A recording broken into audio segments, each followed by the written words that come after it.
तो ट्रेडिंग सिर्फ चार्ट पढ़ने का खेल नहीं है। ये दिमाग, इमोशंस और मेंटल हेल्थ का खेल है। कई लोग मार्केट से नहीं हारते, अपनी ही मेंटल स्टेट से हार जाते हैं। इस वीडियो में दोस्तों मैं आपको यही ज्ञान देने वाला हूँ कि अपने माइंड पे हमने कंट्रोल कैसे करना है अगर आपने ट्रेडिंग में सक्सेसफुल होना है।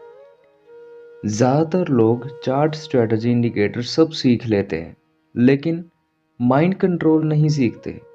मार्केट अगर गिरता है तो दिमाग डर जाता है। मार्केट अगर चढ़ता है तो लालच एक्टिवेट हो जाता है। और जब दिमाग अनस्टेबल हो तो बेस्ट से बेस्ट स्ट्रेटजी भी फेल हो जाती है। इसीलिए दोस्तों हमेशा याद रखो, मार्केट को कंट्रोल नहीं कर सकते, लेकिन खुद पे कंट्रोल तो कर सकते हो, है ना? तो ट्रेडिंग में मेंटल प्रेशर की 3 बड़ी वजह होती है: ओवर थिंकिंग, ओवर एक्सपेक्टेशंस और ओवर ट्रेडिंग। ओवर थिंकिंग कैसे होती है? जब तुम हर कैंडल में डिसीजन लेना चालू कर देते हो तो ओवर थिंकिंग हो जाती है। ओवर एक्सपेक्टेशंस कब होती हैं? जब तुम्हारा प्रॉफिट होता है और फिर आती है लालच, और फिर हो जाती हैं ओवर एक्सपेक्टेशंस कि मुझे तो भाई जल्दी से अमीर होना है। और ओवर ट्रेडिंग कब होती है? जब तुम्हें हल्का फुल्का घाटा पड़ जाता है और उसको कंट्रोल करते हो तो ओवर ट्रेडिंग शुरू हो जाती है।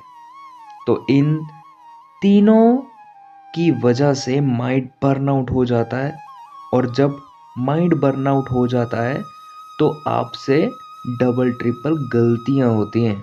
तो गलतियों को तो सुधारा नहीं जाता, लेकिन ट्रेडिंग को हवा बना दिया जाता है। ओवर ट्रेडिंग चालू हो जाती है, लॉस पे लॉस होने चालू हो जाते हैं।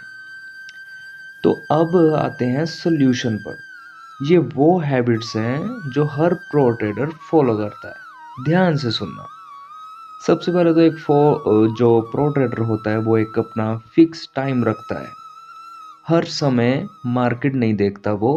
मार्केट भले ही 9:15 से 3:30 तक खुली होती है, लेकिन हर टाइम वो मार्केट नहीं देखता। मार्केट से ज़्यादातर वो दूर ही रहता है। सिर्फ तब वो मार्केट के क्लोज होता है जब उसको लगता है कि ये मेरा टाइम है, ये मेरी स्ट्रेटजी के मुताबिक ये टाइम है, एक मोमेंटम टाइम है। वो डेली लिमिट सेट करके चलता है, लॉस हो या प्रॉफिट। उसने सिर्फ उसी टाइम मार्केट में काम करना है जब एक मोमेंटम टाइम होगा, और जब उसकी स्ट्रेटजी वर्क करेगी, जब उसे लगता होगा। ठीक है जी। हमेशा जो प्रो ट्रेडर होता है वो ब्रेक लेकर काम करता है। मतलब ऐसे मान के चलो कि 1-2 घंटे अगर किसी ने सीटिंग बिठाई है तो बीच में 15 मिनट, आधा घंटा वो रेस्ट भी करता है ना? लगातार अगर तुम चार्ट देखते रहोगे तो पागल ही हो जाओगे। हो सकता है दोस्तों तुम्हारा हर एक ट्रेड प्रॉफिट में ना जाए, लेकिन हर ट्रेड तुम्हें कुछ ना कुछ सिखा कर जाएगा। और जितना ज़्यादा तुम एक ही चीज़ को करोगे उतना ही ज़्यादा तुम उस चीज़ में परफेक्ट होते जाओगे। तो आने वाले टाइम में लोग तुमसे वही चीज़ की स्ट्रेटजी मांगेंगे, क्योंकि आपने तो मेहनत कर ली है ना। और पर्सनल लाइफ को ट्रेडिंग से अलग रखो। अगर मूड खराब है या फिर लड़ाई हुई है, दिमाग में स्ट्रेस चल रहा है, तो उस दिन ट्रेडिंग बिल्कुल मत करो, क्योंकि अनस्टेबल माइंड मतलब अनस्टेबल ट्रेड्स। अपनी हेल्थ रूटीन्स मेंटेन करो। 7 घंटे की नींद लो, पानी पियो, हल्की वल्की वॉक करो, एक्सरसाइज करो, माइंड को शांत रखो, क्योंकि एक शांत माइंड के साथ ही मार्केट में काम होता है। और वीक में एक दिन की छुट्टी ज़रूर रखो।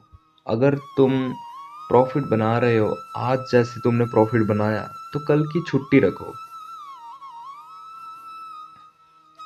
अगर तुम हर दिन मार्केट में घिसाई करवाओगे तो किसी न किसी दिन तुम्हारे अंदर लालच आ ही जाएगा। आपकी जो मेंटल हेल्थ है वो तब सही रहती है जब आप सही एंट्री ले पाते हो, स्टॉप लॉस पे काम करते हो, सही टाइम पर तुम एग्जिट कर लेते हो और फालतू चीज़ें अवॉइड करते हो।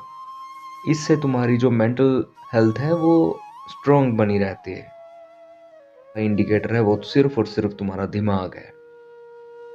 चार्ट बाद में पढ़ो, पहले अपनी मेंटल हेल्थ को सही रखो। अगर वीडियो में कुछ भी सीखा हो और अपनी ट्रेडिंग जर्नी को बढ़िया बनाओ, और चैनल को ज़रूर सब्सक्राइब करके जाना दोस्तों।